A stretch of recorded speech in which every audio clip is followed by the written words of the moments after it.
What's up, guys? Jeremy Lou Photography. Thank you so much for tuning in.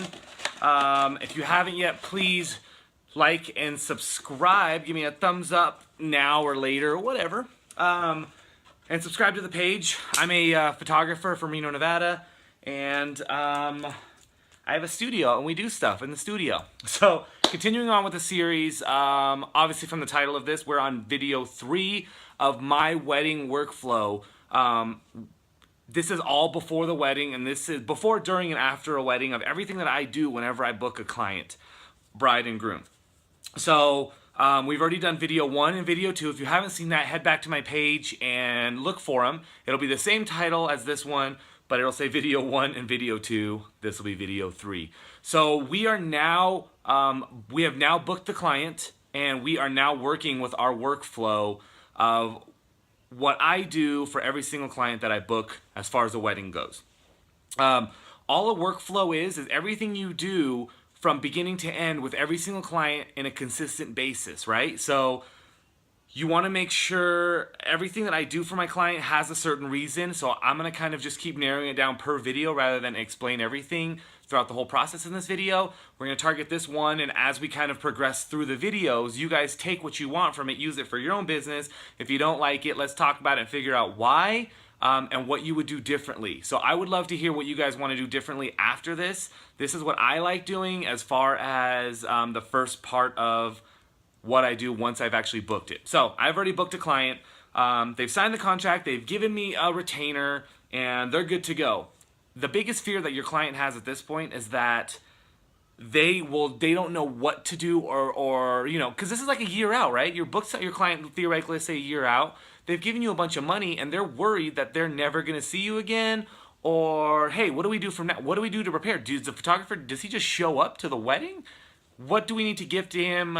What do we need to do? So they have all these little concerns because they gave you money. They're worried about what to do. So you have to ease that concern a little bit, right? So I learned this really cool trick from a few other photographers, but I've modified it to myself a little bit. So the first thing that I do, and I think usually I'm the only vendor that does it within the whole wedding group, which again, we want to separate ourselves from other vendors, because we're becoming their friend. We're kind of becoming a little bit more than just a photographer to them, because at the end, that's really what we are. Sorry, I got a phone call. I'm on airplane mode now. So we're becoming their friend. We're becoming their, not just a photographer. And that's ultimately my goal with every wedding, because these people are trusting you with special moment in their lives. So let's make sure that we deliver that. And then as far as referrals go in the future, if you guys can keep upping a reason for them to refer you, then that's just more business for you in the future without doing as much work. So workflow 1 after booking, video 3 is mail a thank you gift box. Thank them for booking you. Thank them for giving you money. Thank them for trusting you with the most important day of their lives. Just thank them. So how are you going to thank them? I like swag. I like stuff.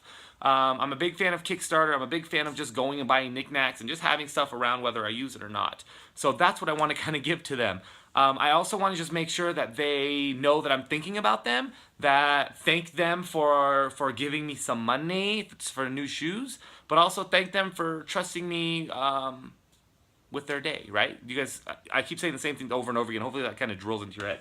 So I have a bunch of these boxes that I buy from, I don't know, Box Store online. And you can do whatever you want. You can do a bag, you can do whatever you want, whatever your branding is. This is my branding, and you kind of find what you want. So I'm actually putting stuff that means something to me, of stuff that I like and has a reason in my life, because again, I'm showing them about me. So it's not stuff that I think that they would like, although that would be a cool kind of option to do. What's up, bro? It would be a cool option to do, to have maybe, you know, during the questionnaire, you find out that they like Dutch Brothers coffee or something, so you give them a gift certificate there. You can do that. I don't do that. I kind of show them what I like, and hopefully they like the same things I like, because we're two peas in some pods. So everything goes into this box. The first thing I do is, I don't know if you know, I used to be a massage therapist. So Bed Bath & Beyond, and always has these really cool little things. So I just kind of put a little lotion thing in there. I always have a lotion in my car. I know it's a little girly, but that's what I do. Everybody loves little lotions. I'm a big coffee drinker. I drink coffee every day. So this isn't really coffee, but it's kind of Insta coffee. So I kind of just throw this in there. A little story kind of goes with that. As I meet with them, talk about coffee. I like coffee. We're going to coffee. We're having coffee. Everybody has coffee. If I could put an espresso maker in here, I totally would. If you guys know of a mini espresso maker that's not too expensive, let me know. I'll totally do that. The next thing I like candy, so Pop Rocks, because Pop Rocks. Some blow pop suckers. It's gonna sound really stupid. I always have something in my mouth, so whether it's like a toothpick, a floss, suckers. I don't know. I think this is an old person candy, but Werther's chocolates. These things are awesome. When I was a little kid, I used to have them all the time, and grandparents didn't give it to me. I just had them. I love these things. So Werther's, I put like a few Werther's in here. Ring pop, bro. They're getting married. Oh, they're getting married. Let's put a ring on it, right? Ring pop, because everybody loves ring pops.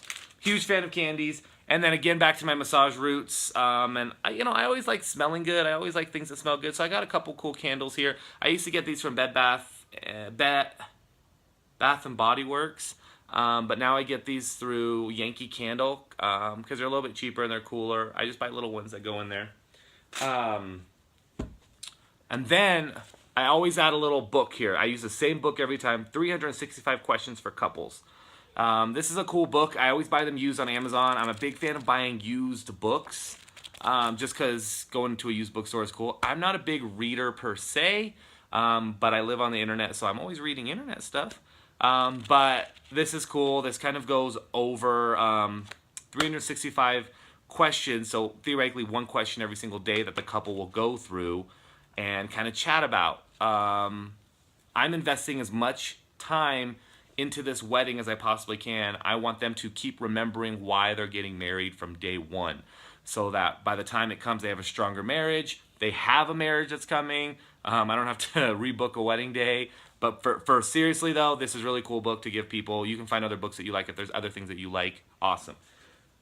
And then I have these little cards made. They fold. I just do a handwritten note in here, say thank you so much for trusting me with your amazing day. Here's a little gift from me to you. Let me know I'm thinking about you. If you need anything, please let me know. I'm here to help. I will be in touch with you guys soon for the next thing that I need from you. Super important things that I just said there. I don't want them waiting for me. Everything I need from them, I'm going to be asking them for it. I rarely get my clients emailing me and saying, hey, what do we need to do next? We haven't heard from you in a while. That's not the photographer I am. So I want you guys to just reiterate and remind your client of that. This is the first thing that you're doing for them after they've paid you. My box is different than your box, okay? So your box can have whatever means something to you. If you're a female photographer and you're watching this, I guarantee it's gonna be totally different. If you're a dude, you're gonna struggle like I did. What the heck do I put in this freaking, do I just put knives and stuff? Like, I don't know what to put in there. So I kind of just went back to things that I use on a daily basis, what I like, what means something to me, and of course I add that personal touch if you guys want. So this is step one, mail a thank you box. Mail it, give them something in the mail. We don't get anything in the mail anymore. Don't tell them about it. And so when they go and pick up the mail, they get this box that's, oh, this is from Jeremy Lou Photography. What is this? And then they open it and they're like, holy crap, they didn't expect it. So we up that level of service a little bit there. Let me know what you guys think. Do you do something like this? Do you do a gift box before that's not a freaking book about your photography and how amazing you are? Like, just something nice for them that has nothing to do with photography. Let me know what you guys do and how it works for you.